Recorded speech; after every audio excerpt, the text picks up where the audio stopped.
I bought it. 2022 Shelby Mustang GT500. This is kind of like a bucket list car for me. I've wanted this car for a very long time. I mean, it's Eleanor. I mean, it's not exactly Eleanor. It's like Eleanor's great-great-grandson that's now a millennial that cares which pronouns you use. But he also has 760 horsepower and possibly one of the greatest engines I've ever had in my life. Now, when I bought this car, I was under the impression I was buying an American muscle car. A fat pig that's only good at one thing, going fast in a straight line. This is not a fat pig. This is a Demogorgon. It's a predator. And that name is very fitting for it.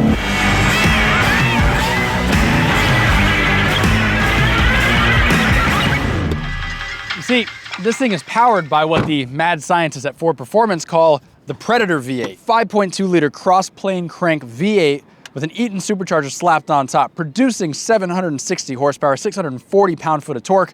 I have seen some factory cars running closer to 800 horsepower stock, so I think that's a conservative number. There is pretty much zero delay on the power delivery, which is pretty typical of a supercharged car, but more impressive is that it's 104 degrees here in Texas, and I noticed no heat soak that usually plagues these big V8 supercharged engines. Also, Ford figured out a way to make it sound like a proper V8. It doesn't get overpowered by just constant supercharger whine.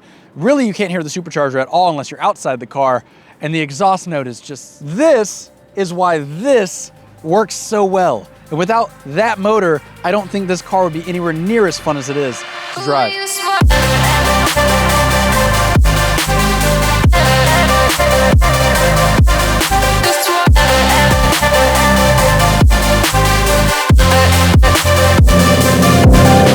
What shocks me the most with this car is it handles so well.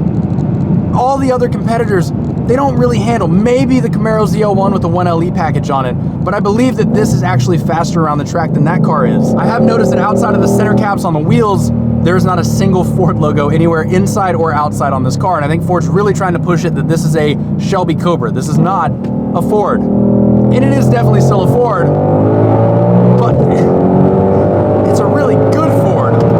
This is one of the only muscle cars out right now that's not still available with a manual transmission. And to be honest, when I first went into it, I was kind of upset about the fact that I couldn't get a manual to go with my GT500. It's just part of what this car is. It should be a manual. Unfortunately, it's a 7-speed dual clutch transmission that I think Ford engineered for the Ford GT, and then it kind of made its way into here.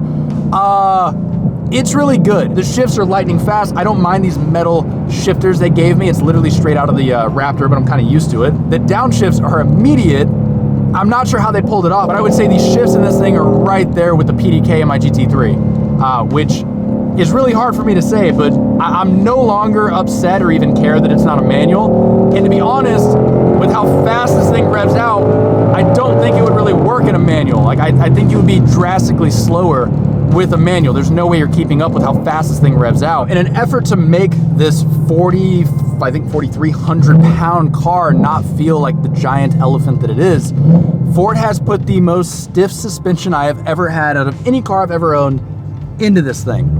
This makes my GT3 feel like an S-Class. Everyone that rides with me in this thing feels sick, and it's not because of the way I'm driving, it's just because you're constantly sitting there bouncing, and it's just the most nauseating thing, but at its limits, it's perfect. So I'm like, I get that it sucks on city roads, but out here on these like smooth country roads at 120 up to like 200 miles an hour, the suspension feels great, and when you're cornering, it's just locked. There's no body roll, there's no nothing, thanks to how stiff this damn suspension is. It feels like this car is much lighter than it is.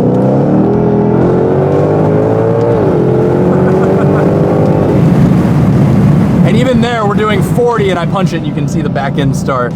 Also, I drive this car exclusively with traction control off, because if you have it on, it'll just cut power nonstop. The biggest issue I have with this car, outside of the fact that I'm already out of gas again, is it's almost a little too powerful. I've said in previous videos that it's more fun to drive a slow car fast than it is to drive a fast car slow. This thing picks up speed so fast that you really can't push it. The top of second gear is 100 miles an hour, maybe even more. You really can't push this car without putting yourself at risk of death and going to prison. You will be doing double the speed limit in a matter of seconds.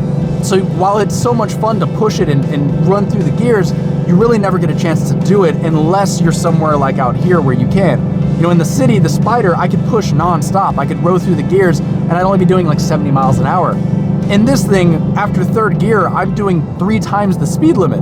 I really don't ever have a chance to push on it, which is a little disappointing, but I would be lying if I said it's not fun to know that you are the fastest car on the street.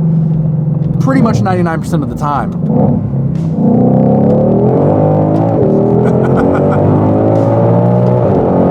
There's my fuel low indication. It's telling me I need to go fill up.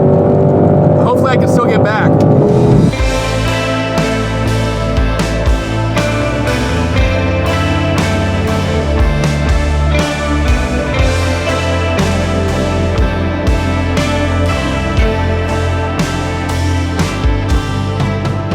Now, while this giant Ford Performance Predator motor is epic, it averages right around 4 miles a gallon if I'm pushing it the way I am right now. That's not an exaggeration, that's what it actually says on the dash. On the highway, if I'm being really good, maybe 10 miles a gallon. Mix that with the fact that it has a 12-gallon tank, an entire tank of gas, my range estimate is about 128 miles of fuel. That's what I'm getting for an entire tank. Now, the car tells me at 50 miles that I'm running out of gas and I gotta refuel. So, basically, I have right around 70 miles of range before I need to refuel the car, which means every single time I drive the car, I am filling the car up. Every time I wanna have fun with the GT500, it is costing me 50 to 60 bucks in the current state of the shitty economy where premium gas here in Texas costs $5 a gallon. Now, because it is a Mustang, there's some things in here that it's a Mustang. But it really feels like Ford said, fuck it, we're gonna make the car perform excellently, we're gonna put a giant engine in it and leave everything else as base as possible. The inside of this thing is the most plasticky, vibraty, rattly piece of shit of any car I've ever owned. I'm not even like being harsh. I would say this is right above Mopar and then it's it. Every single piece of trim in here is plastic. Everything in here rattles. I got the upgraded sound system, which in every other car ever made would give you like metal speaker grills and even like animated speakers and stuff. Not in the Mustang. I still have the same plastic speaker grills as a $30,000 base Mustang. And while the speaker system is phenomenal, I can't use it because if you turn it up more than like 20%, every single piece in the car starts rattling. I thought, watching the footage back, that the little popping noises I was hearing was my mic. It's not. You're hearing little pieces of this car rattling and stuff that I've kind of started mentally blocking out. If you're looking for like a luxurious or a high quality built interior, this is not it. I bought this car because it is a Mustang, and while, yes, Mustangs have a pretty bad taste in their mouth right now, pretty much every time a car spins out at a car show and kills 3 people, it happens to be a Mustang driver that does it. Thankfully, you idiots driving Mopars are really trying to help us out a little bit, and you're really fucking up the scene. But it's so bad that I actually refer to this thing as the Crowd Plow. I'm trying to get the license plate that says Crowd Plow right now. But on the flip side, it's a Mustang. Unless you really know what this is, you really don't care about it. I have no problem parking this thing in a movie theater or taking it on roads that I probably wouldn't take my GT3 on. I can drive it to meetings and meet clients, and I'm never worried that someone's gonna be like, oh, he's driving that. Like, oh, we should pay him less now. It's a Mustang. If you don't know what this is, it's no big deal. And if you do know what it is, it's not that big of a deal. I can daily drive it, I can throw my dog in it, and no one really cares. And I don't feel bad about making the payment every month because I'm getting my money's worth. You know, I'm driving it, I'm actually putting miles on it, and I feel a lot better about that than just putting it in the garage and looking at it once a month.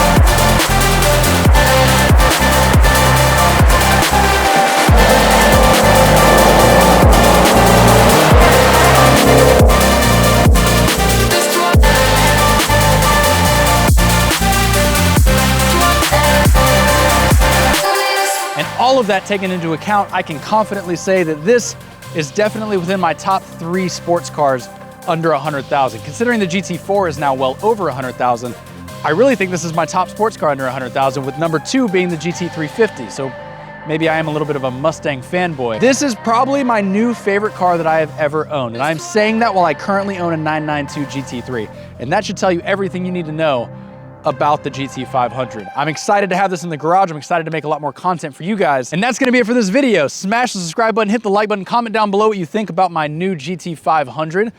You guys are gonna see me real soon, hopefully not on the news sliding into a crowd of people, but instead in my next video, which is actually going over the fact that yesterday I sold my Gen 3 Raptor, which I'm kind of salty about.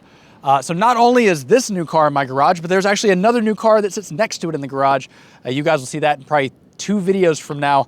You can guess what it is down below. I can almost promise you ain't gonna guess what it is. So thank you guys for watching, and I'll catch you guys in the next one.